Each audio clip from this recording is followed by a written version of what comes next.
Professor Nageshwar video చూశాక Ranganath is correct అనిపిస్తుంది. ఏంది నాగేశ్వర్ చెప్పింది నేను చూడలే, మరి నాగేశ్వర్కి ఏం తెలుసో మరి ఆయనే చెప్పాలా. మరి ఏం మాట్లాడినా నేను వినలేదు, వినకుండా మనం మాట్లాడడానికి వీల్లేదు. ఒకవేళ నా దగ్గరికి వస్తే నేను డాక్యుమెంట్స్తో సహా చూపిస్తా ఏం జరిగింది ఏంటన్నది. సో రంగనాథ్ కూడా మనం మాట్లాడదాం.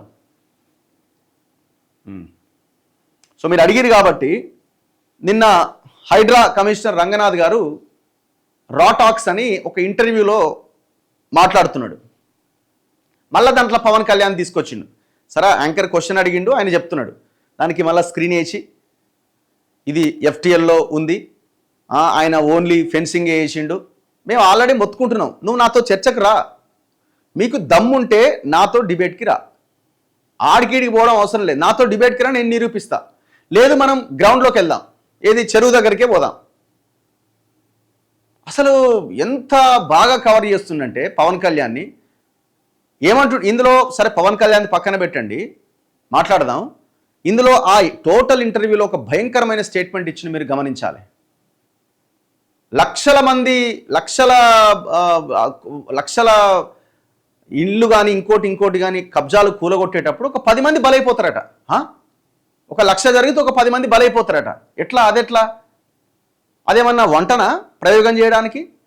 ఒకసారి ఫెయిల్ అయింది రెండోసారి వస్తుందన్న ఏదైనా కూర వండుతున్నావా? ఏమన్నా నేర్చుకుంటున్నావా ఏమన్నా దాన్ని? ఏమన్నా అసలు 10 మంది బలవడం ఏంది? అసలు ఎట్లా బలవుతారు 10 మంది? ఒప్పుకుంటున్నాడు, ఇంటర్వ్యూలో ఓపెన్గా ఒప్పుకుంటున్నాడు రంగనాథ్. 1,00,000 జరిగినప్పుడు ఒక 10 మంది ఆటోమేటిక్గా బలైపోతారండి. ఎట్లా బలవుతారు? గవర్నమెంట్ ఏం చేస్తున్నది? ఎవడో ఇల్లు కడతాడు, అది పర్మిషన్ ఇచ్చేది అధికారులు, ప్రభుత్వము. రూపాయి కూడబెట్టి ప్రజలు పాపం ఆ కార్మికులు కర్షకులు ఎవరో ఒకరు వెళ్ళి ఆ ఇల్లు కొంటారు. పర్మిషన్ ఇచ్చినోడు బాగానే ఉన్నాడు, అమ్మినోడు బాగానే ఉన్నాడు, చివరికి బలైపోతున్నది ఎవరు? పేదలు. ఈ క్వశ్చన్ అడుగుతామని బలైపోతారు అంటే ఎంత దారుణమైన స్టేట్మెంట్ ఇది.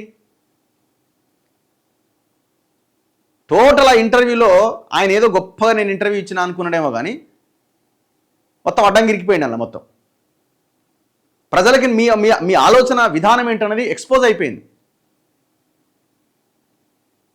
ఎంత దారుణమైన విషయం ఇది. అండ్ పవన్ కళ్యాణ్ ల్యాండ్ ఇష్యూలో కూడా ఆయన ఓన్లీ ఫెన్సింగ్ వేసిండు కానీ నీళ్ళ ఫ్లో ఆపలేదు. ఇవన్నీ ఈ డ్రామాలంతా ఎందుకు? మేము ఓపెన్గా చూపించినాం, అది ఎఫ్టీఎల్లో ఉంది, అది అమ్మడానికి కొనడానికి వీలు లేదు. ఎట్లా కొన్నాడు పవన్ కళ్యాణ్?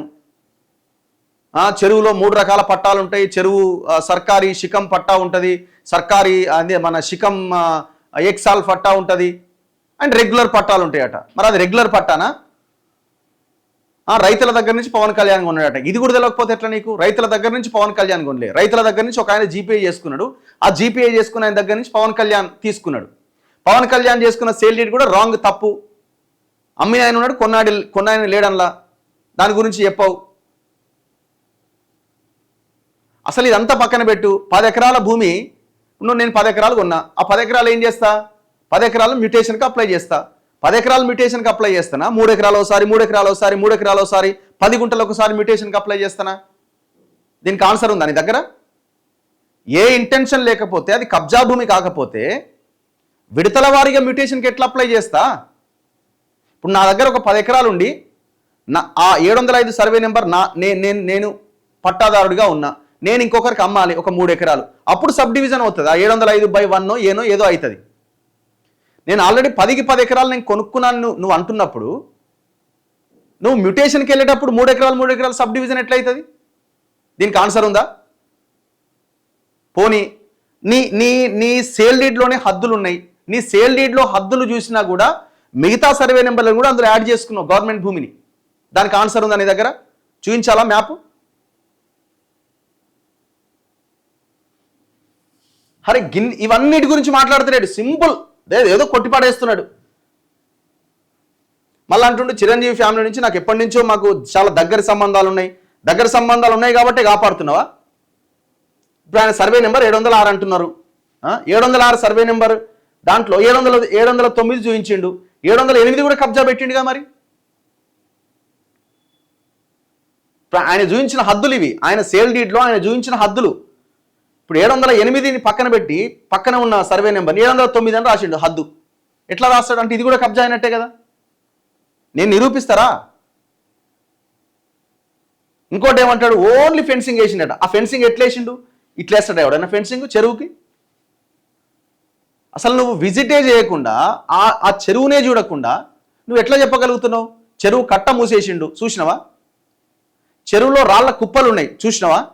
చెరువులో మట్టి కుప్పలు ఉన్నాయి చూసినవా? చెరువులో బోరేసిండు చూసినవా?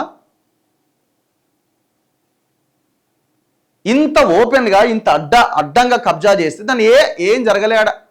అదట టీడీఆర్ ఇచ్చుకోవచ్చట. ఏడ చెప్పి నీకు టీడీఆర్ ఇచ్చుకోవచ్చని? ఒక చెరువులో ఉన్న భూమి ఆ గ్రామ ప్రజలకు సంబంధించినటువంటి భూమి. అది బయట ఎవడో వచ్చి ఎట్లా కొంటాడు? లక్షల ఎకరాలు, వేల ఎకరాల పట్టాలున్నాయి చెరువులల్లో ప్రజలయట. ఇంకోటి ఏమంటుండు, ఈ చిన్నది గిదాన్ని పట్టుకొని సోషల్ మీడియాలో ఇష్టం వచ్చినట్టు మాట్లాడుతున్నారు. పెద్ద పెద్ద బతుకమ్మకుంట పెద్ద చెరువు కాపాడినా మేము, ఆ పెద్ద చెరువుల గురించి ఆలోచించాలి. మరి నార్సింగ్ 2 అనే చెరువు ఫినిక్స్ అనే కంపెనీ వాడు సుమధుర పేరుతో చెరువు మధ్య భాగంలో కడుతున్నాడు కదా, 45 ఫ్లోర్లు కమర్షియల్ బిల్డింగ్. మరి అది చెరువు కాదా? పూర్తి చెరువు కబ్జా అవుతుంది కదా, మరి ఎందుకు పోవట్లే? నీ హెచ్ఎండిఏ లేక్స్లో 3 చెరువులు తీసేసిరు, తెల్లాపూర్లో ఉన్న 3 చెరువులు. మరి దాని గురించి మేము మాట్లాడినాం, ఎందుకు మాట్లాడతలేవు? ఇక్కడ అమీన్పూర్ దగ్గర అర్బన్ రైజ్ అనే కంపెనీ 11 ఎకరాల బఫర్ జోన్లో, అంతకుముందే వాడు కబ్జాలు చేసిండు, నాలా కట్టిండు, డైవర్ట్ చేసిండు నాలాని. 11 ఎకరాల బఫర్ జోన్లో ఇప్పుడు కన్స్ట్రక్షన్స్ చేస్తున్నాడు, రెడీ అవుతున్నాడు. మరి దాని గురించి ఎందుకు మాట్లాడవు? అమీన్పూర్కి ఎన్నిసార్లు పోయినావు? గూడెం మహిపాల్ రెడ్డి నీ ఆఫీస్కి రాగానే రాత్రి 11:30, 12 గంటలకి వీడియోలు ఉన్నాయి కదా, గోల్డెన్కి కూల్చివేత ఆపేసినావు, పార్కు స్థలాలు కబ్జా చేసి ఆపేసినావు. అమీన్పూర్లో ఇంకా అవంతిక అనే కన్స్ట్రక్షన్ కానీ, వాసవి బాచుపల్లి కన్స్ట్రక్షన్ కానీ, అదిత్రి అనే కన్స్ట్రక్షన్ కానీ వాడు 7 తూములు నిలువుగా కబ్జా పెట్టి మొత్తం తూములన్నీ మూసేసి కబ్జా చేసి కన్స్ట్రక్షన్ చేస్తే నీ నోర్లు మూసుకునే, కళ్ళు మూసుకున్నాయి కదా. మరి ఇవి పెద్ద పెద్దవి కావా?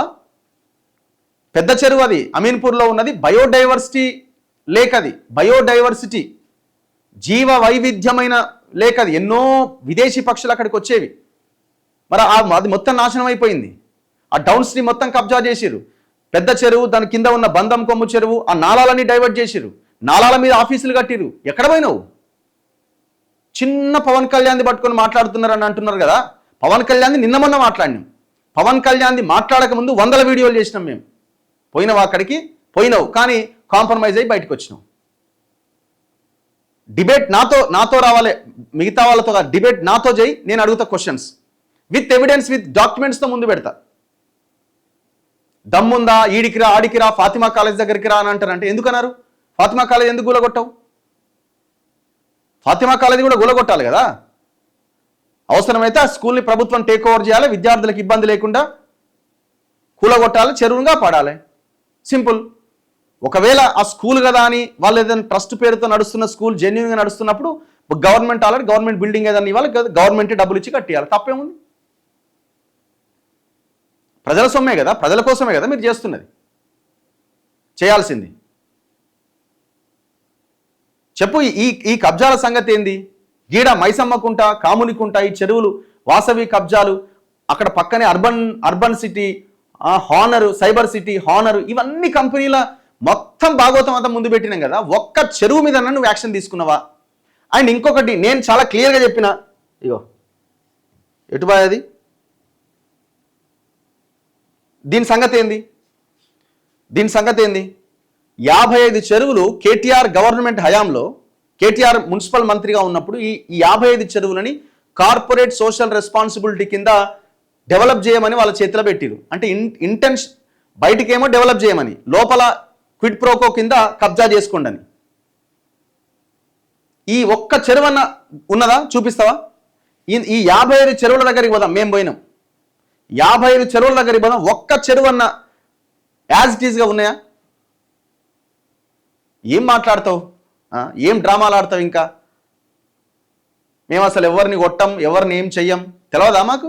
వరంగల్ కాకతీయ యూనివర్సిటీ పిల్లల్ని, ఏబీవీపీ పిల్లల్ని కుర్చీ వేసుకుని 3rd డిగ్రీ ప్రయోగిస్తే వాళ్ళ మీద వాళ్ళందరూ రాజ్భవన్కి వచ్చారు, గాయాలతో కాళ్ళు ఇరిగిపోయి గుండెల మీద తంతే. 2022-23లో జరిగింది ఘటన. ఈ చెరువుల సంగతి ఏంది? 55 చెరువుల సంగతి ఏంది? ఒక్క చెరువు నన్ను కాపాడినవా? పవన్ కళ్యాణ్ది చిన్నదే, ఓకే చిన్నదే వదిలేద్దాం. మరి 55 చెరువుల సంగతి ఏంది? పెద్దవి కదా. రంగనాథ్ని తీసేయాలంటే 100% తీసేయాలి. అందుకే డిబేట్ మాతో రండి, మేము అది కబ్జా అయిందా ఏమైంది మీరేం చేసిరు అనేది మేము చెప్తాం. పవన్ కళ్యాణ్ ఒక్కటే కాదు, వెనకాల 100 ఉన్నాయి.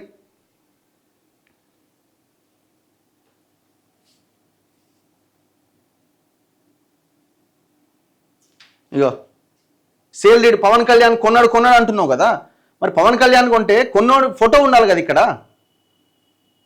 కొన్నాయన ఫోటో ఏది? అమ్మినాయన ఫోటో ఉంది. రైతుల దగ్గర నుంచి కొన్నాడు అన్నావు. రైతుల దగ్గర నుంచి ఎక్కడ కొన్నాడు? రైతులందరూ ఒక ఆయనకు జీపీఏ చేస్తే జీపీఏ చేసిన ఆయన దగ్గర నుంచి కొన్నాడు. ఇదంతా కుట్ర, ఇదంతా పవన్ కళ్యాణ్ చేసింది. ఆ జీపీఐ వ్యవహారం అంతా మొత్తం కూడా దీనికి ఎందుకు? ఇగో ఆ కట్ట మీదకి ఎవరు పోకుండా మొత్తం అంతా కంచేసి పడేసిండు. ఎవరికి అధికారం ఉంది ఆ కంచేసే అధికారం? చాలా చిన్నదట ఇది, చాలా చిన్నది. ఫ్లోని ఆపలేదు వాళ్ళు.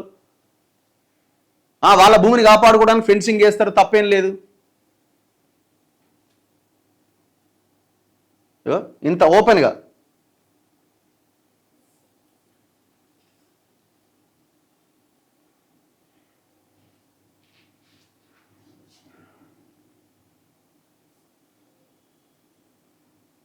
(706) సర్వే నెంబర్లో మొత్తం 10 ఎకరాలు ఎఫ్టీఎల్లో ఉంది. ఇక మాటలు బంద్ చేయగా, ఇంకా ఆడ ఇంటర్వ్యూ చీడే ఇంటర్వ్యూ చట్టంగా దొరికిపోతున్నావు. నీ పదవి ఉడవీకుడు తప్ప ఇంకొక ఆప్షన్ ఏం లేదు ఇక్కడ. అండ్ ఇంకోటి, నిన్న జరిగిన ఒక రంగనాథ్ మీద ఆర్డర్ వచ్చింది. ఈ ఆర్డర్లో ఇగో ఇది ఆర్డర్ కాపీ, దాదాపు 56 పేజీల ఎన్ని పేజీలు ఉంది ఇది? దగ్గర 56 పేజీలు ఏముంది. జస్టిస్ జూకంటి అనిల్ కుమార్ గారు ఇచ్చినటువంటి ఆర్డర్ ఇది. సో గత 5 రోజుల క్రితం ఆయన్ని తొలగించండి, ఆయన ప్లేస్లో ఇంకొక ఐజీ స్థాయి అధికారిని పెట్టండి అని. అయితే ప్రభుత్వం ఏమన్నదంటే, రేవంత్ రెడ్డి అన్నాడు కదా, ఆర్డర్ కాపీ వచ్చిన తర్వాత, కోర్టు ఉత్తర్వులు పూర్తిగా చదివిన తర్వాత మేము చెప్తామని. సో నిన్న ఆర్డర్ కాపీ వచ్చింది. ఈ ఆర్డర్ కాపీలో చాలా క్లియర్గా contempt case numbers 3482 and 3483 of 2026 ప్రకారం నిర్ణయం తీసుకున్నామని. శాంతా శ్రీరామ్ కన్స్ట్రక్షన్స్ వర్సెస్ ఏవి రంగనాథ్. ఇంకా సో ఇవన్నీ కేసులు. సో చాలా డీటెయిల్డ్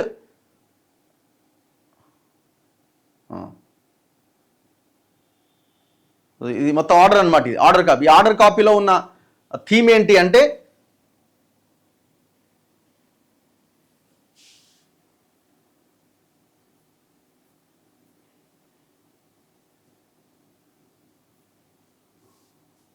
ఈ ఆర్డర్ కాపీలో ఉన్న థీమ్ ఇగో, రంగనాథ్ని హైడ్రా నుంచి విముక్తి చేయండి, కోర్టు ఆర్డర్ సారాంశం. Bench mark order. తీర్పులో జస్టిస్ ఏమని వ్యాఖ్యానించిండు? చట్టపాలనే గెలవాలి, చట్టమే గెలవాలి, వ్యక్తుల పాలన కాదు. వ్యక్తుల పాలన గెలిస్తే అది ప్రజాస్వామ్యానికి మరణ ఘంటిక. ఇది చట్ట పాలన పైన వ్యక్తుల పాలన గెలవాలని ప్రయత్నించిన ఒక క్లాసిక్ కేసు ఇది. నిజమైన ప్రజాస్వామ్యంలో ఇది కలగానే మిగిలిపోవాలి. అంటే చట్టం కాకుండా వ్యక్తి తాను గెలవాలనుకుంటున్నాడు. ఎవరు? రంగనాథ్ గెలవాలనుకుంటున్నాడు. సో అట్లా గనక గెలిస్తే ఇది ప్రజాస్వామ్యానికి ప్రమాదం. సో అలా గెలవడం అన్నది కలగానే మిగిలిపోవాలి రంగనాథ్ లాంటి వాళ్ళకి అని నిన్న జడ్జి మాట్లాడుతున్నారు. పిటిషనర్ భూమి లోతుకుంట గ్రామం, మల్కాజ్గిరి మండలం, మేడ్చల్ మల్కాజ్గిరి జిల్లా, సర్వే నెంబర్ 1 మరియు 2లోని 40 ఎకరాలు. 17, 18న హైడ్రా అధికారులు, పోలీసులు యంత్రాలతో ప్రవేశించి తాత్కాలిక నిర్మాణాలు కూలగొట్టి ఫెన్సింగ్ చేయడానికి ప్రయత్నించారు. 10/6/2026న కంటెంప్ట్ కేసులు వేశారు. సో ఇవన్నింటి మీద మాట్లాడుతూ జడ్జి ఏమన్నారంటే,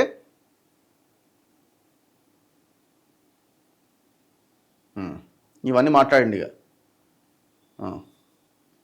ఈ చర్యలు న్యాయపాలనకు అంతరాయం కలిగించాయి, కోర్టుల గౌరవాన్ని, చట్టపాలనను దెబ్బతీశాయి. కోర్టు హైడ్రా చర్యలను ఉద్దేశపూర్వకంగా హైడ్రా తప్పు చేసినట్టుగా పరిగణించింది.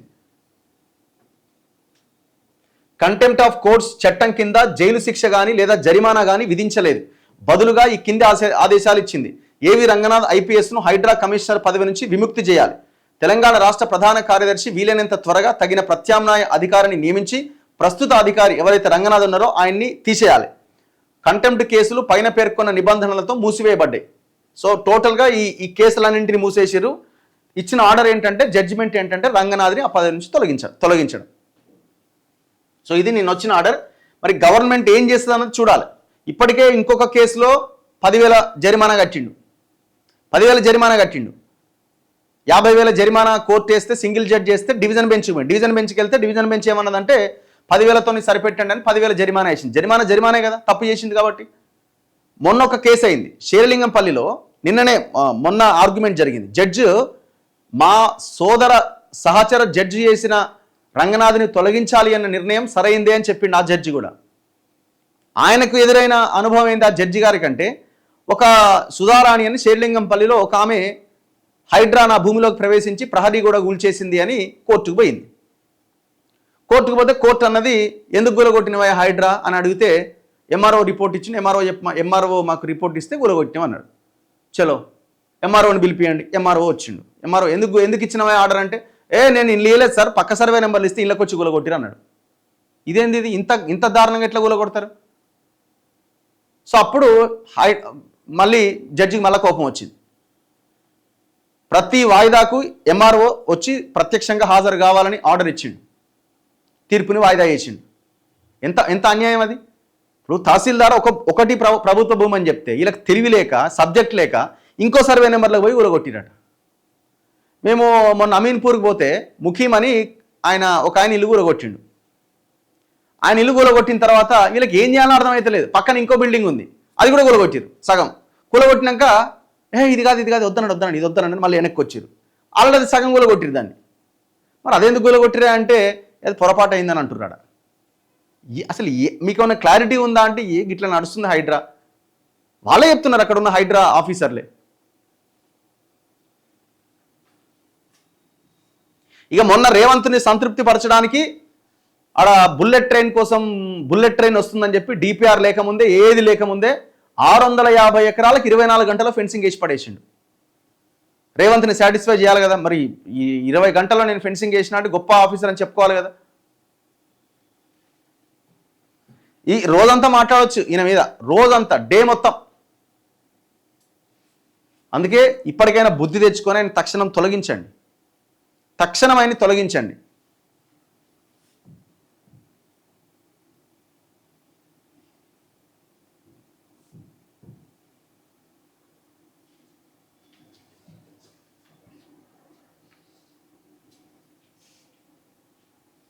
ఇంకోటి ఏమంటాడు, కేటీఆర్ ఫామ్ హౌస్ మరి జన్వాడకు పోయారు కదా, ఆడ కూలగొట్టలేదంటే ఒక్కరిది కూలగొడితే మళ్ళీ అది కక్ష సాధింపు అంటారు కదా అట.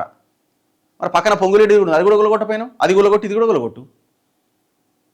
పక్కన హరీష్ ఉంది, పక్కన కేవీపీ రామచంద్రరావు ఉంది, ఇటు పక్కన ఇంకొక ఆయన ఉంది. అది ఎవరైతే కొంతమంది రియల్ ఎస్టేట్ కంపెనీల మీద కంటెంప్ట్ వేసిర్రో, సరే వాళ్ళు కూడా తప్పు చేసి ఉండొచ్చు, వాళ్ళ పేర్లు చెప్తున్నాడు కానీ ఈయన అసలుగా కూలగొట్టిన మాత్రం చెప్తలేడు. మన దగ్గరికి వచ్చిర్రు ఒకరు, పాపం కళ్ళు లేవు ఆయనకి, 2 కళ్ళు కనబడవు, వాళ్ళ కూతురు కొడుకు కలిసి తీసుకొచ్చిన మన దగ్గర. ఆ కళ్ళు లేని ఆయన 8 గంటలు కూర్చోబెట్టిండు ఆఫీస్లో. 8 గంటలు కూర్చోబెట్టి ఆయన ప్రైవేట్ భూమిలో ఎక్కడో గట్కేసర్ దగ్గర ఒక మూలకున్న ఆయన ప్రైవేట్ భూమిలోకి పోయి ఇది పార్క్ ల్యాండ్ అని ఆడ బోర్డు పెట్టి వచ్చిండు.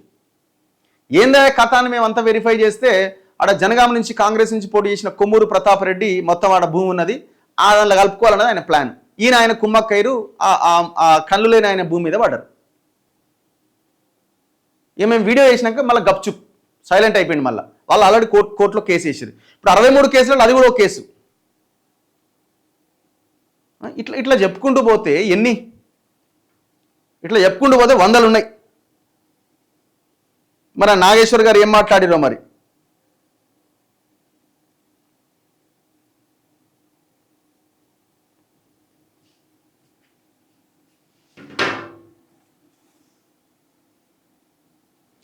పవన్ కళ్యాణ్ వీడియోస్ రిమూవ్ చేశాడని కడుపు మంట బాగానే ఉందట.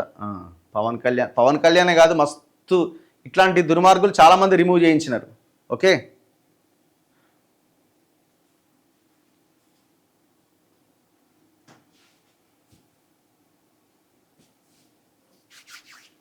నీకు ముడుపులు అందితే కానీ పవన్ కళ్యాణ్ న్యూస్ బంద్ చేయవట. పంపించమనండి, పంపించమనండి. పవన్ కళ్యాణ్ ఎంత పంపిస్తాడో ఆ 10 ఎకరాలు నా పేరు మీద రాయమనండి, కోడి చెరువుది, అయిపోతుంది, సైలెంట్గా ఉంటా.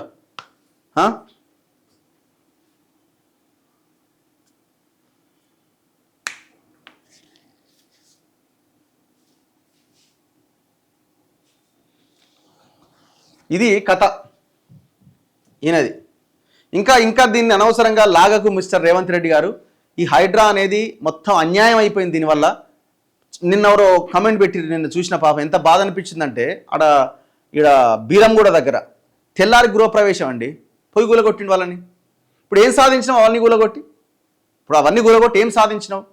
కొంతమంది ఐటీ ఎంప్లాయీస్ ఇక్కడ బీరంగూడ దగ్గరనే అన్ని ఇళ్ళు విల్లాలు, చిన్న చిన్న విల్లాలు 100 గదాలు 120 గదాలు కొనుక్కుంటే వాళ్ళంతా కబ్జా అని చెప్పి రాత్రికి రాత్రి పోయి గులగొట్టొచ్చిండు. అందరు ఈఎంఐల మీద కట్టుకున్న వాళ్ళే పాపం, 90 లక్షలు 80 లక్షలు కోటి రూపాయలు. ఇప్పుడు ఏం సాధించిన వాడా పోయి మొత్తానికి?